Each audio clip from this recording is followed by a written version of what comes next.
നമസ്കാരം. നമസ്കാരം. കേരളത്തിൽ ഇപ്പോൾ നടന്നുകൊണ്ടിരിക്കുന്ന ചർച്ച പ്രധാനമായിട്ടും ആര് മുഖ്യമന്ത്രിയാകും എന്നുള്ളതിനെക്കുറിച്ചാണ്. യു.ഡി.എഫിൽ നിന്ന് 3 പേരെ കേന്ദ്രീകരിച്ച് നടക്കുന്ന ചർച്ചകൾ മാത്രമാണ് കേരളത്തിൽ ഇലക്ഷന് ശേഷം നടക്കുന്ന പ്രധാനപ്പെട്ട കാര്യം. മുഖ്യമന്ത്രി വി.ഡി. സതീശനാവോ, അതിനുശേഷം അല്ലെങ്കിൽ രമേശ് ചെന്നിത്തലയാവോ, അല്ലെങ്കിൽ ഡൽഹിയിൽ നിന്ന് ഇറക്കുമതി ചെയ്യപ്പെടുന്ന കെ.സി. വേണുഗോപാലാവോ എന്നുള്ള രൂപത്തിലുള്ള ചർച്ചകളും അവരുടെ ഫാൻസ് അസോസിയേഷൻ്റെ ഭാഗമായിട്ടുള്ള കുറേ സോഷ്യൽ മീഡിയയിൽ തമ്മിൽ തല്ലുമാണ് കാണുന്നത്. എന്നാൽ നമ്മൾ കാണാതെ പോകുന്ന ഒരാളുണ്ട്, നമ്മുടെ പ്രിയങ്കരനായ മുഖ്യമന്ത്രി ശ്രീ പിണറായി വിജയൻ. അദ്ദേഹം എവിടെ പോയി? പിണറായി വിജയൻ എവിടെ പോയി എന്നുള്ള ചോദ്യത്തിന് ആദ്യം പറഞ്ഞ ഒരിതുണ്ട്. കോൺഗ്രസ്സിൽ ആഘോഷമാണ്, ആര് മുഖ്യമന്ത്രിയാകും. അവിടം കഴിഞ്ഞ് പിന്നെയും മുന്നോട്ട് പോയി ആരൊക്കെ മന്ത്രിമാരാകും എന്നുള്ള ചർച്ചകളിലേക്ക് കോൺഗ്രസിൻ്റെ അണികളും നേതാക്കന്മാരും എത്തിക്കൊണ്ടിരിക്കുമ്പോൾ ഇവിടെ AKG സെൻറ്ററും പിണറായി വിജയൻ്റെ ബന്ധപ്പെട്ട കേന്ദ്രങ്ങളും കിടക്കുന്നത് പൂരം ആഘോഷിക്കാൻ കാത്തിരുന്ന തൃശ്ശൂർക്കാരുടെ മുമ്പിലേക്ക് ഇടുത്തി പോലെ വെടിമരുന്ന് സ്ഫോടനം ഉണ്ടായതാണ്. അതുപോലെ കരിഞ്ഞ് ചാമ്പലായി കിടക്കുകയാണ് AKG സെൻറ്ററും. ഞാൻ പറഞ്ഞ കത്തിച്ച് ഫിസിക്കലായിട്ടല്ല, മാനസികമായി തകർന്ന് ഇല്ലാതായി കിടക്കുകയാണ് CPM. അവർക്ക് എന്തെങ്കിലും ഉത്തേജനം കൊടുക്കാൻ ഒരാളേ ഉള്ളൂ ആകെ, അത് പിണറായി വിജയനാണ്. അദ്ദേഹത്തെ പറ്റി ഒരു വിവരവുമില്ല. ആർക്കെങ്കിലും വിവരമുണ്ടോ? പല റൂമേഴ്സ് വരുന്നുണ്ട്. കണ്ണാശുപത്രിയിലാണ്, അമേരിക്കയ്ക്ക് പോകാൻ തയ്യാറെടുക്കുന്നു, UAE പോകാൻ തയ്യാറെടുക്കുന്നു. അതിനായിരുന്നു സാധ്യത കൂടുതൽ. പക്ഷേ ഇപ്പോൾ അവിടുത്തെ സാഹചര്യം കാരണം അങ്ങോട്ട് പോകാനൊരു ഉൾഭയം, അല്ലെ അങ്ങോട്ട് രക്ഷപ്പെടാൻ നോക്കിയത്. അപ്പോൾ ആ രീതിയിൽ പിണറായി വിജയൻ എവിടെയാണെന്ന് പോലും പറയാൻ പറ്റാത്ത ഒരു അന്തരീക്ഷത്തിലാണ് ഇന്ന് കേരളത്തിലെ CPM. ഇന്നലെ ഗോവിന്ദ മാസ്റ്റർ വന്നു. അവിടെ ഒരു വലിയ ട്വിസ്റ്റുണ്ട്. ഗോവിന്ദ മാസ്റ്ററിൽ നിന്നും എല്ലാ ചുമതലയെടുത്ത പത്രക്കാരെ മീഡിയയെ കാണാനുള്ള ചുമതല സ്വരാജിനെ ഏൽപ്പിച്ചതാണ്. M സ്വരാജിന് കൊടുത്തതാണ്. മാധ്യമങ്ങളെ ഗോവിന്ദനെ കാണണ്ട, സ്വരാജ് കണ്ടാൽ മതി എന്ന് പറഞ്ഞത്. പക്ഷേ ഇന്നലെ തൊട്ട് വീണ്ടും ഗോവിന്ദ മാസ്റ്റർ വന്നിരിക്കുന്നത്. അതിൻ്റെ അർത്ഥം എന്താ? പിണറായി വിജയൻ ആ ഒരു തീരുമാനം തിരുത്തപ്പെട്ടിരിക്കുന്നു ഇവിടെ ഇപ്പോൾ തന്നെ, പ്രധാനപ്പെട്ട തീരുമാനം. ബാക്കി എന്താ വരാൻ പോകുന്നത്? അപ്പോൾ പിണറായി വിജയൻ ഇല്ലാത്ത ഒരു CPM കാര്യങ്ങൾ നീങ്ങാണ്. പക്ഷെ അതുകൊണ്ട് അപ്പോഴേക്കും ഇവിടെ എല്ലാം നഷ്ടപ്പെട്ട CPമാർ ഭാഗം വെച്ച് കിട്ടുന്ന, അവസാനം വൈക്കോൽത്തൂർ മാത്രം ഭാഗം വെച്ച് കിട്ടുന്ന ഒരു പഴയ കുടുംബത്തിലെ ആൾക്കാരുടെ അവസ്ഥയായിരിക്കും CPMൻ്റെ ബാക്കി ഇനി ഭാരവാഹിയാകാൻ പോകുന്നവർ ആരായാലും. ഗോവിന്ദനായാലും TP രാമകൃഷ്ണനായാലും AK ബാലനായാലും വിജയരാഘവനായാലും ആരായാലും. കേരളത്തിൽ ധാരാളം ഇലക്ഷനുകൾ നടന്നിട്ടുണ്ട്. എന്നാൽ ഇന്നേ വരെ CPMന് ഇതേപോലെ ഒരു നിരാശാജനകമായ ഒരവസ്ഥ ഉണ്ടായതായി ഞാൻ കണ്ടു. റിസൾട്ട് വരുന്നതിന് മുമ്പ്, അതെ, റിസൾട്ട് വരുന്നതിന് മുമ്പ് അവർ സ്വയം തോൽവി സമ്മതിച്ച് അവരുടെ നേതാക്കന്മാർ തന്നെ പ്രസ്താവനകൾ ഇറക്കി. പ്രത്യേകിച്ചും MV ജയരാജനെ പോലെ ക്യാപ്സൂൾ രാജാവ് ഇറക്കിയിരിക്കുന്നത് എന്താ, പിണറായി വിജയൻ പോലും ജയിക്കണമെന്നില്ല, ടഫ് ഫൈറ്റാണ് എന്ന് പറയണമെങ്കിൽ എന്തുമാത്രം അടിത്തട്ടിൽ ഒഴുക്ക് ഉണ്ടായിട്ടുണ്ടാവും, എത്രമാത്രം ഭരണവിരുദ്ധ വികാരം ആഞ്ഞടിച്ചിട്ടുണ്ടാവും, എന്തുമാത്രം പിണറായി വിരുദ്ധ സമീപനം ഉണ്ടാവും ജനങ്ങളുടെ വോട്ട് ചെയ്തപ്പോൾ. അപ്പം ഇതൊരു ചെറിയ സൂചനയല്ല, വലിയ സൂചനയാണ്. ആ സന്ദർഭത്തിൽ ഇലക്ഷൻ കഴിഞ്ഞ അന്നു മുതൽ കാണാതായ ഒരു ജീവിയാണ് നമ്മുടെ കേരള മുഖ്യമന്ത്രി ശ്രീ പിണറായി വിജയൻ. അതുവരെ നമുക്കറിയാം, കേരളം മുഴുവൻ വലിയ ബോർഡ് വെച്ചിട്ട് ജനങ്ങളെ ഓർമ്മിപ്പിച്ച ഒരു കാര്യമുണ്ട്. എന്താണ് അതിനകത്ത് വാചകം, എന്താണ്? LDF അല്ലാതെ ആരുണ്ട് രക്ഷിക്കാൻ. LDF. അപ്പോൾ അത് കണ്ടോട് കൂടിയിട്ട് വീണ്ടും പിണറായി വിജയൻ്റെ മുഖം കണ്ട ആൾക്കാരൊക്കെ തന്നെ ആ അറപ്പും വെറുപ്പും കണ്ടിട്ട് LDFന് ചെയ്യാൻ പോകുന്ന ഉദ്ദേശിച്ച ആൾക്കാർ പോലും തിരിച്ചിട്ടാണ് കുത്തിയിരിക്കുന്നത്. ആ ബോർഡാണ് ഏറ്റവും അപകടം ചെയ്തത്. അല്ല, പിണറായി വിജയന് കേരളത്തിലെ ജനങ്ങളുടെ ഇടയിൽ പിണറായി വിജയൻ്റെ സ്റ്റാൻഡിങ് എന്നാന്ന് നന്നായിട്ട് മനസ്സിലായിട്ടുണ്ട്. താൻ പണ്ട് പറഞ്ഞിട്ടുണ്ട്, നികൃഷ്ടജീവി വെറുക്കപ്പെട്ടു എന്നൊക്കെ പറഞ്ഞത് കൃത്യമായി ചേരുക. അച്യുതാനന്ദൻ വെറുക്കപ്പെട്ടവെന്ന് പറഞ്ഞിട്ടുണ്ട്. പക്ഷേ പിണറായി വിജയന് കൃത്യമായി ചേരുന്ന വെറുക്കപ്പെട്ടവൻ താൻ തന്നെയാണോ എന്ന് നിങ്ങൾക്ക് സംശയമുണ്ട്. ആരൊക്കെ ഇങ്ങനെ വെറുക്കാൻ പോകുന്ന ആരൊക്കെയാണ്? നമ്മൾ അത്ഭുതപ്പെട്ടു പോകും. പാർട്ടിക്കാർ മാത്രം. താങ്കളുടെ ഒരു കണക്കൂട്ടല്ലേ, കേരളത്തിൽ ഇടതുപക്ഷത്തിന് എത്ര സീറ്റ് കിട്ടാൻ സാധ്യതയുണ്ട്?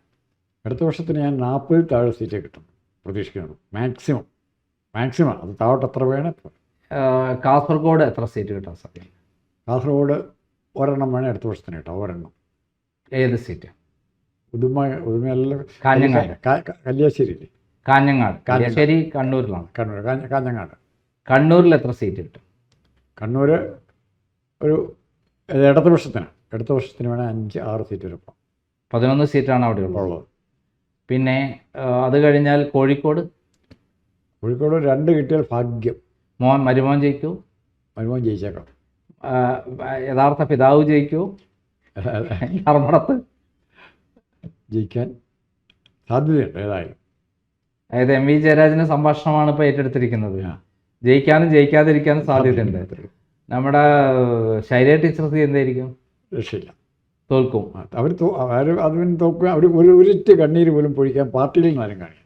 അവർ തോക്കാൻ വേണ്ടി നിർത്തിയിരിക്കാൻ. വയനാട്ടിൽ ഏതെങ്കിലും സീറ്റ് കിട്ടുമോ LDF? ഒരു സീറ്റും കിട്ടിയില്ല. കേളു ഇങ്ങ് പോരും. മലപ്പുറത്തേക്ക് കടന്നാൽ കിടന്നാൽ പ്രശ്നം വെച്ച് നോക്കിയാൽ പോലും ഒന്നും കാണില്ല. തവന്നൂരും തോൽക്കും. ജോയ് ജയിക്കും. പിന്നെ അബ്ദുറഹ്മാനോ? അബ്ദുറഹ്മാൻ തോറ്റു. ഈ പാലക്കാടേ കടന്നാൽ? പാലക്കാട് കിടന്ന 3-4 സീറ്റ് UDFന് കിട്ടുള്ളൂ. കൂടുതൽ സീറ്റ് LDFനാണ് കിട്ടാൻ. പാലക്കാട് മാത്രമായിരിക്കും ഒപ്പത്തിനൊപ്പത്തേക്കാൾ 1-2 സീറ്റെങ്കിലും കൂടുതൽ കിട്ടുന്ന പാലക്കാട് ആര് ജയിക്കും? ശോഭാ സുരേന്ദ്രനാണോ അല്ല നമ്മുടെ പിഷാരടിയാണോ? ഇത് ഇലക്ഷന് മുമ്പ് April 9 മുമ്പാണ് ഞാൻ ശോഭാ സുരേന്ദ്രൻ ജയിക്കുമെന്ന് കണ്ണുടച്ച് പറഞ്ഞേനെ. പക്ഷേ ഇപ്പോൾ ഞാൻ പറയാം, എനിക്ക് എൻ്റെ മനസ്സിലുള്ള സംശയം പിഷാരടിയുടെ ഭാഗത്തേക്കാണ് പെൻഡുലം ചാഞ്ഞിരിക്കുന്നത്.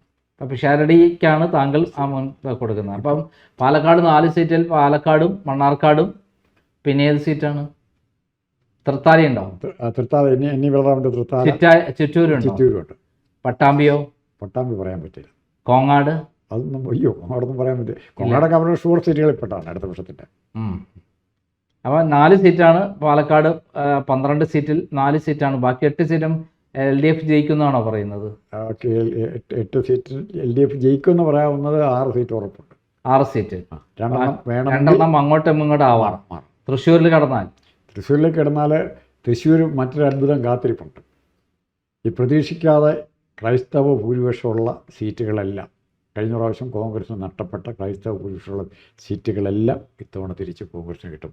2-3 സീറ്റ്, ഇപ്പോൾ പ്രസാദിനെ പോലുള്ള 2-3 സീറ്റ് വേണമെങ്കിൽ സ്ഥാനാർത്ഥികളുടെ മികവ് കൊണ്ട് മാത്രം അവിടെ ഇടതുപക്ഷത്തിന് ജയിക്കാം. LDF അല്ല ജയിക്കുന്നത്. സുരേഷ് ഗോപി തൃശ്ശൂർ എങ്ങനെ ജയിച്ചോ അതുപോലെ ഇടതുപക്ഷത്തിൽ അങ്ങനെയുള്ള സ്ഥാനാർത്ഥികൾ ജയിക്കും. അതായത് 13 സീറ്റിൽ 3 സീറ്റ് LDFന് കിട്ടുള്ളൂ. ഉറപ്പായിട്ടും പ്രതീക്ഷിക്കാൻ പറ്റും. 10 സീറ്റ് UDF ഉണ്ട്. 10 സീറ്റ് UDF ഉണ്ട്. അപ്പോൾ BJPക്ക് അവിടെ സീറ്റൊന്നും കിട്ടില്ലേ? BJPക്ക് ഇതുവരെ സീറ്റ് കിട്ടുന്ന യാതൊരു ലക്ഷണം. പത്മജ വേണുഗോപാൽ അവിടെ മത്സരിക്കുന്നുണ്ട്. പത്മജ വേണുഗോപാൽ അടുത്ത സീറ്റിനെ നാളെ സ്റ്റേറ്റ്മെൻറ്റ് ഇറക്കി തയ്യാറാക്കി വെച്ചിട്ടുണ്ട്. എൻ്റെ കൂട്ടത്തിലുള്ളവർ എന്നെ കാലുവാരി, അതുകൊണ്ട് ഞാൻ തോറ്റു. എല്ലാ തെരഞ്ഞെടുപ്പ് കഴിയുമ്പോഴും പറയുന്നതാണ്. അപ്പം തൃശ്ശൂർ വൻ വിജയം UDF ഉണ്ടാവുന്നതാണ് താങ്കൾ പറയുന്നത്. തൃശ്ശൂരായിരിക്കും ഇടതുപക്ഷത്തിൻ്റെ, തൃശ്ശൂരും കൊല്ലും ഇടതുപക്ഷത്തിൻ്റെ മൊത്തത്തിലുള്ള സീറ്റിൻ്റെ എണ്ണത്തിൻ്റെ കണക്കിനെ തെറ്റിക്കാൻ പോകുന്നത് തൃശ്ശൂരും കൊല്ലുമായി. എറണാകുളത്തേക്ക് കിടക്കുമ്പോൾ already it is in the Congress bag. 14 സീറ്റും കൊണ്ടുപോകും. 14 സീറ്റ് വൈപ്പിന് എനിക്കറിയാൻ പറ്റില്ല. വൈപ്പിൻ അട്ടിമറിക്കാൻ സാധ്യതയുണ്ട്. അട്ടിമറിക്കാൻ സാധ്യതയുണ്ട്. എന്താണ് വൈപ്പിന് ഇത്ര പ്രശ്നം വന്നത്? ടോണി ചെമ്മനിയല്ലേ സ്ഥാനാർത്ഥി? ടോണി ചെമ്മനിക്ക് എന്താ അത്ര നല്ല ആളൊന്നുമല്ലേ? ടോണി ചെമ്മനി എല്ലാവർക്കും അറിയാം. ഇത്രയും പോപ്പുലറായ നേതാവ് പറയില്ല കോൺഗ്രസിൻ്റെ.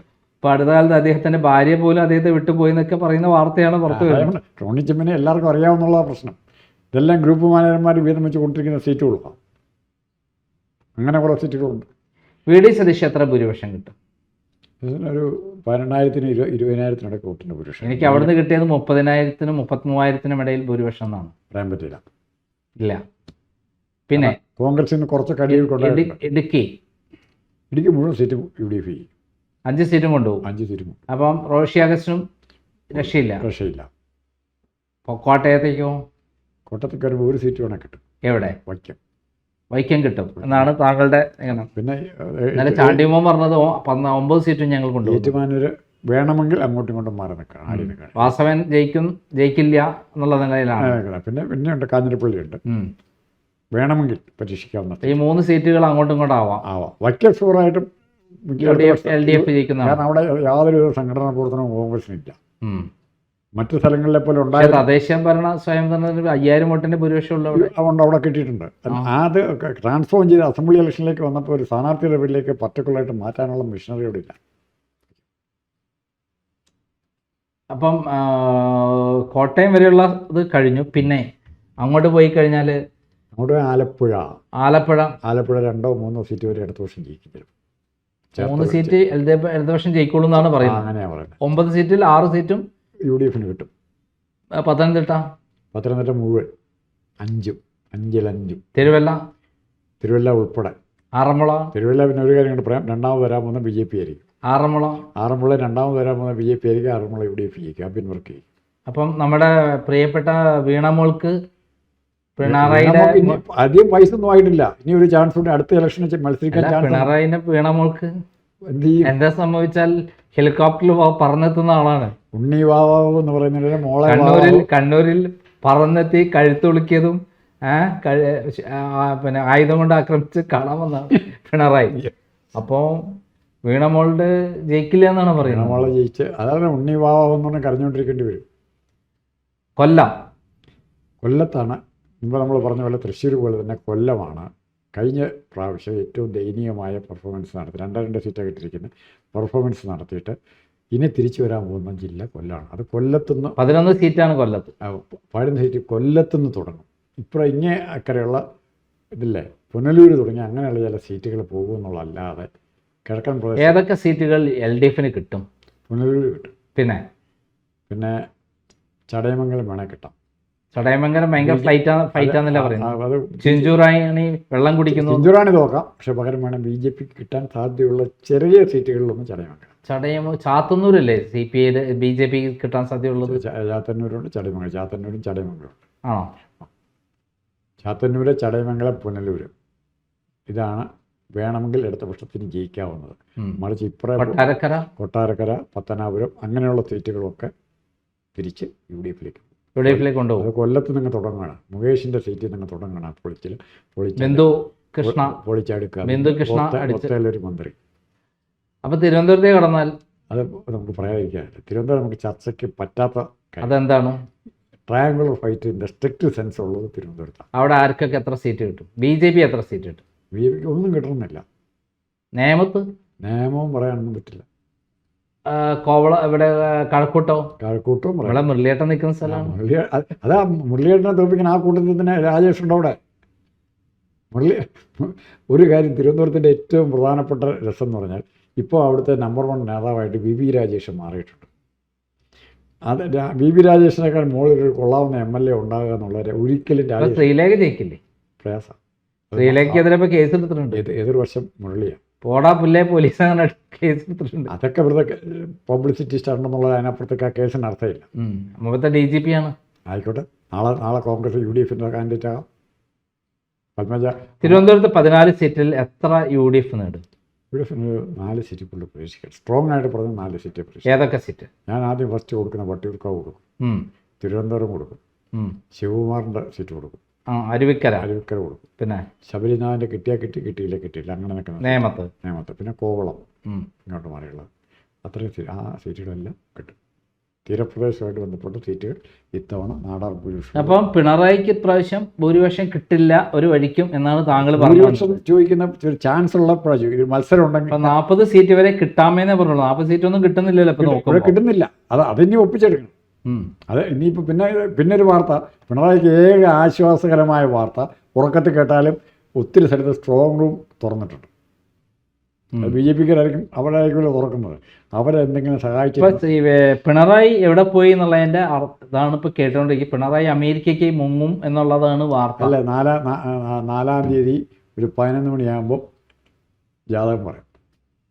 ഏത് നാളാണ് ജനിച്ചത്, ഏത് നാളാണ് മരിക്കാൻ പോകുന്നത്, എന്തൊക്കെ സൗഭാഗ്യങ്ങളെ കാത്തിരിക്കുന്നു, രാജയോഗമുണ്ടോ രാക്ഷസയോഗമുണ്ടോ. ഇപ്പോൾ രാക്ഷസയോഗം കഴിഞ്ഞു, ഇനി വേണേൽ രാജയോഗം അല്ലെങ്കിൽ മറ്റെന്തെങ്കിലും ആകാം. ഏതാണ് പിണറായിയെ കാത്തിരിക്കുന്നത് കണ്ടുപിടിക്കാം. ഭരണം മാറിക്കഴിഞ്ഞു, BJP ഇവിടെ CPMന് അധികാരം കിട്ടുന്നില്ല, എന്തായി തീരും കേന്ദ്ര ഗവൺമെൻറ്റിൻ്റെ നിലപാട് പിണറായിനോട്? കേരളത്തിൽ എല്ലാ തരത്തിലുള്ള കലാപങ്ങളും പിള്ളേരെ കൊണ്ടും UDF അതല്ല അദ്ദേഹത്തിനെതിരെയുള്ള കേസുകളിൽ എന്തായിരിക്കും പിന്നീട് നിലപാട്? അത് കൈ തന്നെ പിടിക്കും. കാരണം പിണറായി വിജയനെ കേരളത്തിലെ കോൺഗ്രസിനെ പേടിപ്പിക്കാനുള്ള ഒരായുധമായിട്ട് കുറയ്ക്കുന്ന പട്ടിയെ പോലെ കൊണ്ടുനടക്കും. അല്ലാതെ എങ്ങനെ കൊണ്ടുനടക്കും? അദ്ദേഹത്തിന് കേസിൽ പ്രതിയായി നിൽക്കുന്നത് അത് കോടതി വരണ്ടേ? ലാവലിംഗ് കേസ് വന്നില്ലല്ലോ ഇത്രയായിട്ടും.